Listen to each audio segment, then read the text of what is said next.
This time I'm going to be reacting to a Wansee video. This is going to be, how long is this? 4 minutes 10 seconds. True horror story about my haunted house animated. So, haunted houses are always sus anyway, so like the fact that you actually have one is sus. Like I don't know if like you actually, if like you're just saying that yeah, you live in your house and then it's haunted, you know? Like when you say haunted house, it's like you actually have like a separate house that's haunted or something. I don't know why I thought of that, but I thought of that for some reason. Let's go.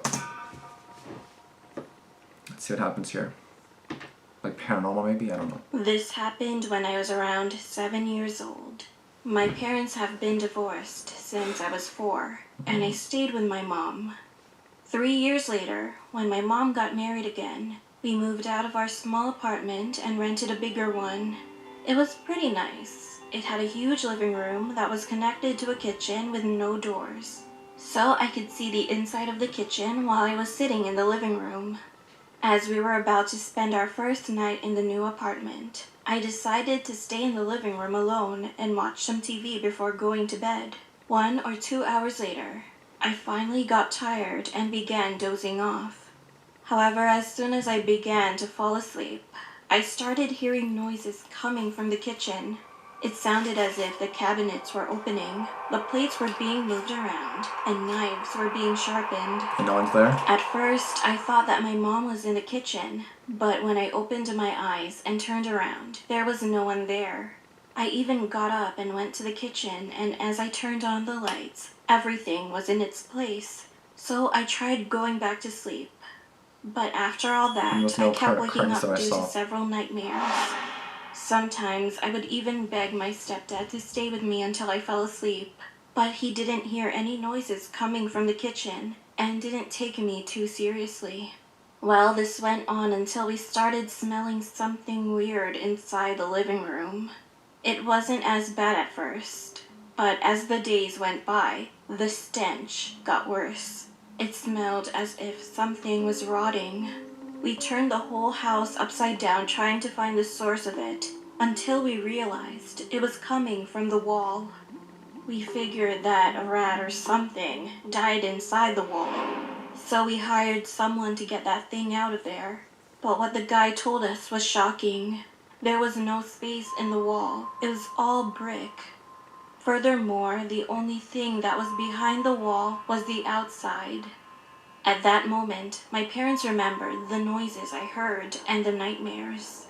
They asked a priest to come visit us and pray for the house. So when he arrived at our house, he prayed and sprayed some holy water around, but it didn't seem to do anything. A few weeks later, my mom went into labor and had my baby brother.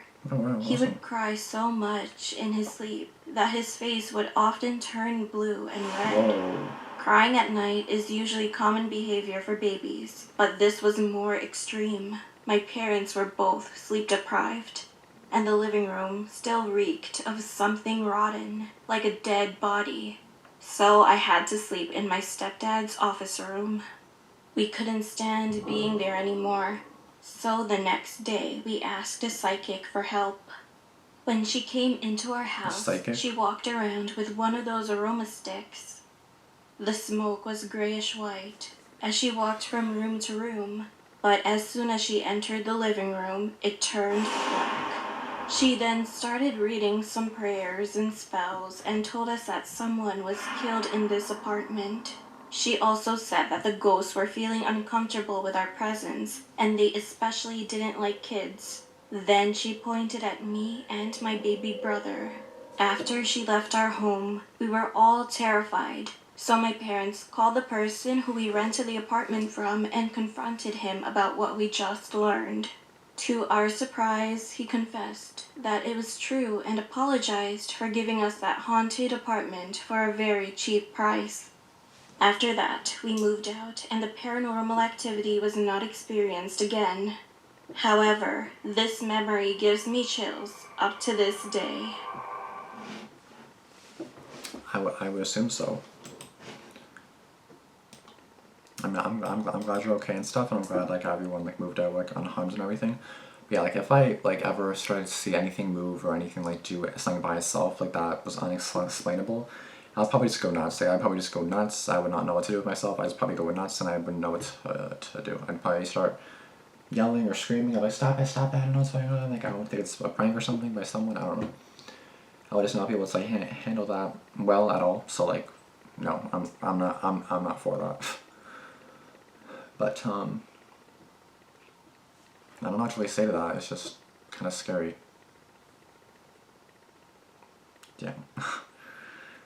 But that's gonna be it for this video though. Thank you guys for watching. Be sure to subscribe if you want to. Be sure to like, comment, subscribe. Be sure to like this video and be sure to comment down below any suggestions you may have. And if you haven't turned on post notifications yet, be sure to do that as well, so you never miss any videos that I upload. I upload twice daily at noon. So there's that. Comment down below any thoughts you had about this house. If you guys have any had haunted experiences, because I have not really. So I'm not gonna lie, 'cause I don't know why to start. But yeah, let me know, and I'll see you guys later. Peace out.